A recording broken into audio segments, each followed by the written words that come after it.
state line, miles away from those. Bismillahirrahmanirrahim. Assalamualaikum warahmatullahi wabarakatuh. Ketemu lagi di channel Abi. Alhamdulillah, masyukurillah, kita telah sampai pada bagian kedua atau chapter kedua dari pertemuan ke-9 kita dalam mata kuliah Manajemen Bank Syariah. Untuk pokok bahasanya itu adalah Manajemen Dana Bank Syariah. Pada chapter sebelumnya kita telah banyak membahas mengenai pengertian-pengertiannya, sumber-sumber masalah daripada pengelolaan dana bank syariah, kemudian dan fungsi perbankan syariah. Nah, di chapter kali ini atau di bagian kali ini kita akan membahas mengenai sumber-sumber daripada dana yang ada di bank syariah. Namun seperti biasanya teman-teman, jangan lupa untuk klik like dan subscribe channel ini. Oke. Seperti kawan-kawan lihat di gambar teman-teman. Oke. Ini adalah gambar daripada skema fungsi intermediasi daripada bank syariah. Overall atau secara umum ini sama saja dengan bank konvensional. Cuma perbedaan daripada namanya. Pada intinya itu, lembaga keuangan dalam hal ini perbankan dia berdiri di tengah-tengah. Bagaimana caranya dia menghimpun dana. Oke. Sekali lagi, menghimpun dana dari masyarakat dan kemudian dia menyalurkan. Menghimpun dana itu adalah kegiatan funding dan menyalurkan itu disebut lending atau financing. Dia menghimpun dari orang yang berkelebihan uang, kemudian dia menyalurkan kepada orang yang berkekurangan uang atau orang yang membutuhkan. Ini adalah skema daripada fungsi intermediasi. Komposisi dana bank syariah teman-teman. Nah, di perbankan syariah,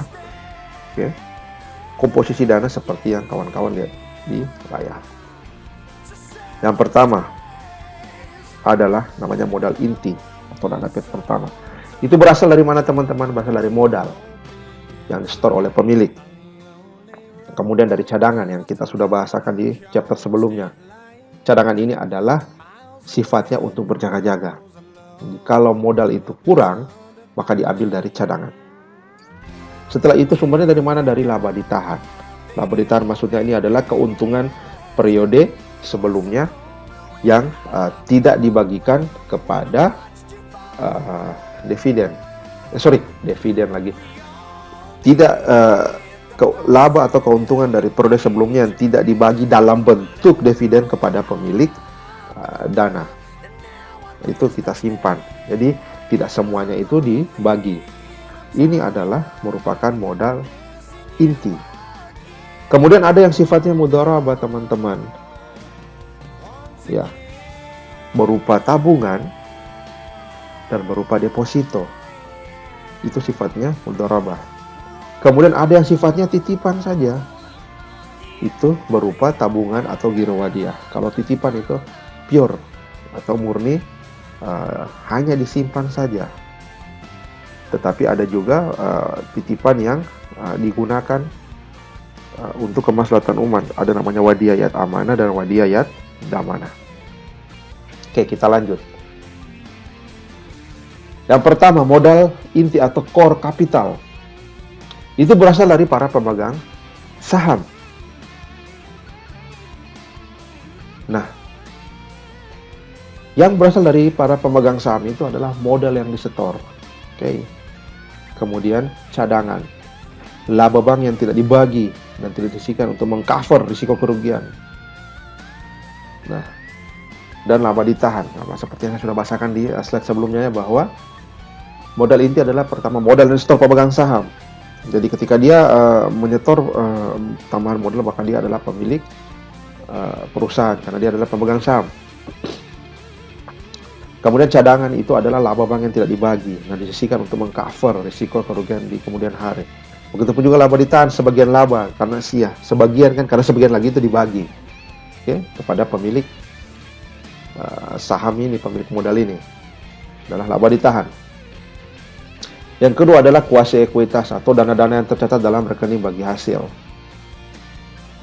Oke. Apa itu teman-teman?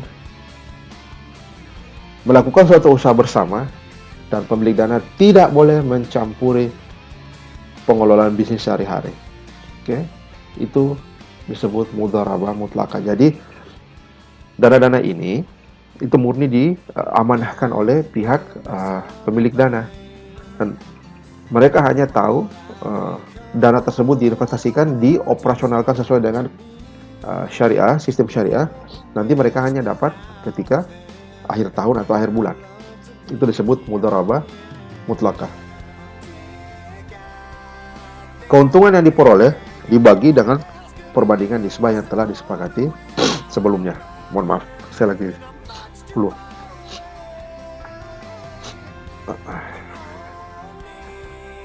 Nisbah itu adalah perbandingan yang telah disepakati sebelumnya. Misalkan nisbahnya itu 60-40, 60 untuk bank, 40 untuk debitur, atau 50-50. Pada intinya semua itu tergantung daripada kesepakatan di awal sebelumnya.